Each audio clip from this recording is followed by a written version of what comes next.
እዚ ብብዙሓት ኣብ ማሕበራዊ መራኸቢታት ዝተቐባበልዎ ብሚልዮናት ዝቑጸሩ ሰባት ዘብክየ ብዙሓት ድማ ኣብ መስኮት ቴሌቪዥኖም ዝተዓዘብዎ ብናይ ስድራ ቤት ጠበቓን ክኢላዊ ጉዳያት ብፍሉይ ዝረአ ጉዳይ ብሎረንኬል ዝተዳለወ ዝቐረበን ብፍላይ ድማ ኣብ ሕቶታት ወለዲ ውፅኢት ዲኤንኤ ናይ ጄኔቲካዊ ምርመራ ንህዝቢ ዝግለጽ ጉዳያት ብኽልቲኡ ወገን ይስማዓን ውሳነታት ይውሰን ካብ ንቡር መስርሕ ቤት ፍርዲ ወፃኢ ሓቀኛ ጉዳያት ዝድህሰሰሉ ዝቐርበሉ ዘገርም መደቡን እዩ እምበር ንሎሚ ኣብ ሓደ ቤት ፍርዲ ካብ ዝተረኣየ እቲ ንብዙሓት ሰባት ዘሕዘንን ዘንብዐን ዛንታ ስድራ ቤት ዘሕዝን መወዳእታን ዘገርም መስርሕን ክንደስስ ኢና ኣብዚ ቤት ፍርዲ ንብዙሓት ሰባት ዘብከየ ጉዳይ ብዙሕ ግዜ ተራእዩ እኳ እንተነበረ ናይ ሎሚ ጉዳይ ግን ኣቓልቦ ሚልዮናት ሲሒብ እዩ ናይዛ መዓልቲ ሰብ ጉዳይ ተወላዲ ጆርጅያ ፍሬደሪክ ብሩክስ ዝተባሃለ መካኒክን ሬኔ ጉሊ ዝተባሃለት ብንግዲ ትመሓደር ጓል ኣንስተይትን እዮም እቲ ኣቦ ምዃኑ ዝኣመነ ፍሬደሪክስ ብሩክስ ብመንገዲ እቲ ቅድሚ 18 ዓመት እዞም መጻምድቲ ኣብ ዝተላለዩሉ እዋን ዝተወልደ ዲማርያ ማክዶናልድ ኣብቲ ግዜቲ እታ ዕድለኛ ኮይና ቆልዓ ዝወለደት ኣደ ሬኔ ጉሊ እቲ ቆልዓ ናቱ ከም ዘይኮነ ነገረቱ ሕቶ ውላዱ ክምልስን ከረጋግፅን ናብ ቤት ፍርዲ ዝቐረበ ኣቦየ ኢሉ ዝኣምን ፍሬደሪክ ብሩክስ ኣደ ናይቲ ህፃን ኣብቲ እዋነቲ ቆልዓ ናቱ ከም ዘይኮነ ገሊፃ ምስ ካልእ ሰብ ርክብ ከም ዝነበራ ብምግላጽ ንመወዳእታ ውሳነ ኣብ ቅድሚ ቤት ፍርዲ ቀሪቦም ኣለዉ እቲ ኣቦ ብዛዕባ እቲ ቅድሚ 18 ዓመት ዝነበረ ግዜ ክገልጽ ከሎ ከምዚ ይብል ኣብታ መዓልቲ እቲኣ ናብ ሕክምና ዝወሰድክዋ ኣነ ምስ ወለደት ድማ መጀመርያ ኣነ ተቐቢለዮም ወደይ ነቲ ናይ ደገ ኣየር ከስተንፍስ ክበኪ ከሎ ወደይ ኣምፅእዎ ክሓቕፈየ ኢለ ተቐቢለዮም እታ ንመጀመርታ ግዜ ንወደይ ዘዘራርብ ኩላ ህሞት እታ ግዜቲ እያ ወደይ ኣነ ኣቦኻየ ኣነ ኣቡኤ ኩልኹም ኣብዚ ቤት ፍርዲ ዘለኹም ዳኛ ሓዊስካ ተረድኡኒ ወደዩ ዝሕስበሉ ምኽንያት የብለየን ብምባል ሓንሳብ ናብ ዳኛ ሓንሳብ ናብ ወዱ ሓንሳብ ድማ ናብ ዕዱማት እናጠመተ ወደዩ ኢሉ ኣብ ቤት ፍርዲ ጨደረ ድሕሪ 18 ዓመት እውን ወድኻ ኣይኮነን ምስ ተባሃለ ዝተገረመ ኣቦን ወድን ፍሉይ ፍቕሪ ነይርዎም ሎሚ ግን ወድኻ ኣይኮነን ስለ ዝተባሃለ ኣብ ቤት ፍርዲ ቀሪቦም ኣለዉ ነዚ ዘረባ ክዛረብ ከሎ ኣብ ቤት ፍርዲ ተኣኪቡ ዝነበረ ህዝቢ ስምዒቶም ብጣቂዒት እኳ እንተገለጹሉ እታ ደግን ኩሉ እቲ ሓቀኛ ዛንታ ምሳይ እዩ ዘሎ ኣቦነት እምነት እዩ ኣደነት ከዓ ሓቂ እዩ እቲ ሓቂ ግን ውላድ መን ካብ ማህፀነይ ከም ዝወፀ እፈልጥ እየ እዚ ሕጂ ኣብ ቅድሚኹም ደው ኢሉ ዘሎ ሰብ ኣቦ ኣይኮነን ኣቦ እቲ ቆልዓ ካልእ ሰብ እዩ ኣብቲ እዋን እቲ ናብ ገዛና ሓደ ሰብ ይመላለስ ከም ዝነበረ ሚስተር ፍሬደሪክ ብሩክስ ይፈልጥ ነይሩ እዩ ነዚ ቆልዓ ካብኡ ከም ዘይወለደቶ ንቤት ፍርዲ ሓቢራ ድሕሪ 18 ዓመት ሎሚ ዝዛረቦ ዘለኹ ሓቂ እዚ እዩ ኣቦ ንወዱን ኣይኮኑን ኣቦ እቲ ቆልዓ ካልእ ሰብ ይበለት ኣብቲ እዋን ከምዚ ዝበለ ርክብ ከም ዘለዋ እናፈለጠ ጥንስቲ ምዃና ምስ ነገረቶ ጥርጣረ ከም ዘይነበሮ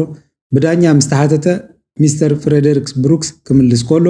ፈጺሙ ጥርጣረ ኣይነበረን ግዳ ሓቂ ኣብ ሂወተይ ካብታ መዓልቲ እቲኣ ንላዕሊ ሕጉስ ኮይና ኣይፈልጥኒ ኣነ ዝበለፀ ኣቦ ክኸውን ኢለ ምስ ነብሰይ ቃልኣትየ ነይረ ብምባል ነታ ን17 ዓመት ዝዓቀባ ምስ ወዱ ዝተሰኣላ ስእሊ ናብ ዳኛ ኣቐቢልዋ ኣብ ፍቕሪ እንከለዉ ንሳ ጠኒሳ ድሕሪኡ ተመሪዖም ቆልዓ ወሊዶም ን18 ዓመታት ብሓጎስ ይነብሩ ነይሮም ግዜያዊ ባእሲ ምስ ኣጋጠመ እዛደ እዚ ቆልዓ ናቱ ከም ዘይኮነ ኣብ ቅድሚ ዳኛ ደው ኢላ ገለጸት እቲ ኣቦ ልቡ ተሰብረ ነገር ግን ሕጂ እውን ኣብቲ ኣብ ቅድሚኡ ደው ኢሉ ዝነበረ ወዱ እምበር ናይ ካልእ ሰብ ከም ዘይኮነ ይኣምን ነበረ ኣብ ማእኸል እቲ ናይ ቤት ፍርዲ ክትዕ እዞም ክልተ መጻምድቲ ብዛዕባ ኣብቲ እዋን እቲ ዝነበሮም ሕማቕ ውጥረት ዝመልኦ ዝምድና ይዛረቡ ነይሮም ዳኛ ክልቲኦም ኣብቲ እዋን ወልፊ ሓሺሽ ከም ዝነበሮም ሓበሬታ ከም ዘለዋ ብምሕባር ንዘቕረበቶ ሕቶ ሚስተር ብሩክስ ኣጻብዕቱ ናብ ሬኔ ጋሊ ኣመልኪቱ እወ ንስያ ኢሉ ሬኔ እውን ነቲ ክስታት ተቐቢላቶ ኣብቲ እዋን እቲ እምበር ሕጂ ግን ካብ ከምዚ ዝኣመሰለ ረሳሕ ነገር ርሒቐ ኣለኹ በለት ክትዖም እናገለደ ምስከደ ኣደነት ሓቂ ኣቦነት ከዓ እምነት ስለ ዝኾነ ሬኔ ጉሊ ድማ እቲ ህፃን ካብ ማህፀና ምስ ወፀ እዚ ቆልዓ ናትካ ድዩ ኢላ ሓቲተ ምናልባት ገፁ ርኢዩ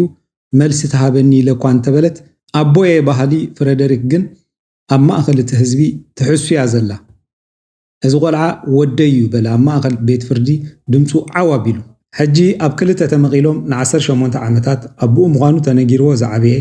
ዲማርያ ማክዶናልድ ንኣቦኡ ዝምንጥልዎ መሲልዎ ልቡ ኣዝያ ተጨነቐት ዳኛ ድማ መንነት ኣቦኡ ከረጋግፅ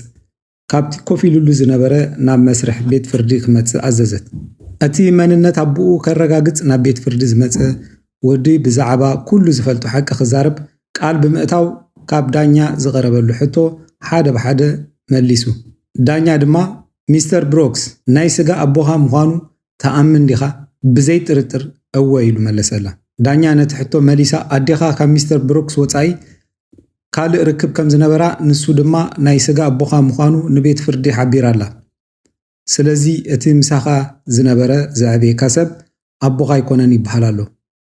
ቅድሚ ሕጂ ነዚ ጉዳይ ሰሚዕኻ የትፈልጥ ዲኻ ንዝብል ሕቶ ናይ ዳኛ ኣብ ዝሃቦ መልሲ እወ ይፈልጥ ብምባል ሓደ ሰብ ኣብ ፌስቡክ ኣነ እቲ ስጋዊ ኣቦኻ ኢሉ መልእኽቲ ሰዲድሉ ከም ዝነበረ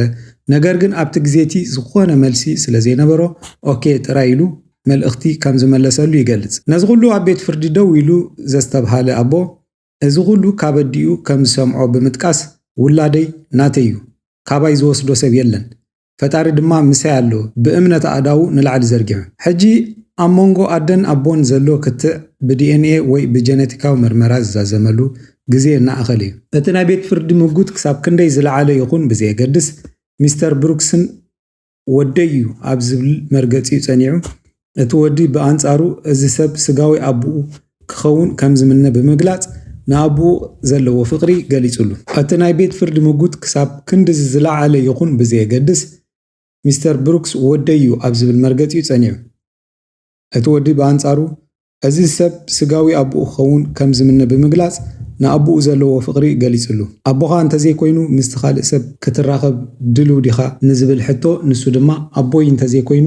ሽዑ ናይ ብሓቂ ኣቦይ መን ምዃኑ ክፈልጥ ክፅዕር ኣለኒ ኢሉ መለሰላ። ግን ነዚ ን18 ዓመት ከም ኣቦ ዘዕበየኒ ሰብኣይ ኣዝየ ይፈትወየ ብምባል ገለጸላ። ሕጂ ድማ እቲ ክጽበይዎ ዝጸንሐ ኣብ ማሕበራዊ መራኸቢታት ተቖሪጹ ብዙሓት ሰባት ዝበኸይሉ ናይ መወዳእታ ትርኢት በፂሕሎ። ካብዝን ካብትን ብዙሓት ሓሳባት ምስ ወሓዙ ብናይ ወቐሳ እምኒ ነናሓድሕዶም ክደራበዩ ምስ ጸንሑ ኣብ መወዳእታ ድማ ውፅኢት ንክግለጽ ሒደት ደቃይቕ ጥራይ ተሪፍዎሎ። ሕቶ ኣቦነት ክምለስ ቀሪቡሎ። እቲ ኣብ ምድሪ ኣለኒ ዝብሉ ሃብቱ ሓደ ወዱ ክምንጠል ኣብ ወሰን ዝበጽሐ ኣቦ ንዘመናት ሓቢኣቶ ዝነበረት ሓቂ ኣቃሊዓ ንወዳ ካብቲ ን18 ዓመት ዝኣክል ወደይ ክብል ዝጸንሐ ኣቦኡ ፈለያ ናብቲ ሓድሽ ኣቦ ክትወስዶ ልባ ድልው ዝነበረት ኣደን ዳኛ ኩሎም ተፋጢጦም ይርከቡ። ተዓዛቢ ነቲ ኩነታት ብሃንቀውታ ይጽበየሎ። ብሚልዮናት ዝቁጸሩ ሰባት ነቲ መደብ ብቴሌቪዥኖም ክዕዘቡ ልቦም ኣዝዩ እናሃረመ ናይ መወዳእታ ውፅኢት ዲኤንኤ ክሰምዑ ብሃንቀውታ ይጽበየሉ። ነቲ ዝተዳለወ ውፅኢት ንዳኛ ኣቐበላ። ውፅኢት ዲኤንኤ ናይቲ ኣብቲ ተዓሺጉ ዝመጸ ጀነቲካዊ ምርመራ ከም ዝስዕብ ከተንብብ ጀመረት። ኣብ መንጎ ሚስተር ፍሬደሪክስ ብሩክስን ሬኔ ጉሊን ብዛዕባ ጉዳይ ወዲ 18 ዓመት ዲማርያ ማክዶናልድ ዝነበረ ክርክር ከምኡን ውፅኢቱ ብቤት ፍርዲ ተዓጺሎ። ሚስተር ፍሬደሪክስ ብሩክስ ንስኻ ኣቦኡ ኢኻ በለት። ኣብ መጀመርታ ሰሓቕን ጭፈራን ድሓር ግን እቲ ኣቦ ፊቕ ኢሉ በኸየ። ኣብ ዕንቲ እቶም ኣብ ቤት ፍርዲ ዝተኣከቡ ሰባት ንብዓት ዘውረደ ዘሕዝን ፍጻሜ ነይሩ። ንሱ ወደይ እዩ ናተይ እዩ ንሱ ናተይ እዩ ነቲ ቆልዓ መሊሱ ኣብ ሕቑፉ ኣተዎ ዳግማይ ከይከይድካ ኣጽኒዑ ሓዞ። ብድሕሪዚ እታ ዳኛ ዝሓተተቶ ሕቶ እውን ክምልሰሉ ኣብ ዘይክእለሉ ደረጃ ኣፉ ተኣሳሲሩ ዝነበረ ኣቦ ብድሕሪኡ ድማ ሓደ ዘለኒ ዘርኢ መተካእታ ወደይ ብምባል ነታ ዳኛ ኣመስገና። እታ ኣደ በቲ ውፅኢት ሕጉስቲ ምዃና ገሊጻ። እታ ዳኛ ድማ እቲ ውፅኢት ምስ ተኣወጀ ኩሉ እቲ ኣደ ኣብ እዋን ፍርዲ ከተሪኦ ዝጸንሐት ናይ ቁጥዐ ሓሳብን ሕማቕ መንፈስን ካብ ገጻ ከም ዝተቐንጠጠ ከም ዘስተባህለት ከረጋግጽ ይፈቱ። ሕሉፍ ቁስልኻን መን ምዃንካ ዝገልጽ ኣይኮነን። እዚ ውፅኢት እዚ ንኹልኹም ከም ብሓድሽ ክትጅምሩ መንገዲ ይጸርግ እዩ። እቶም ግዝያውያን ባእስኹም ናብ ቤት ፍርዲ ዘይቀርቡ ጉዳያት ከም ትቐርቡ ገይርኩም ስለዚ ነብስኹም መርምሩ ኢላቶም። ብመልእኽቲ ኣቢለ ድማ ምድለዋተይ ኣብ ዝወድየ ወዳሓንኩም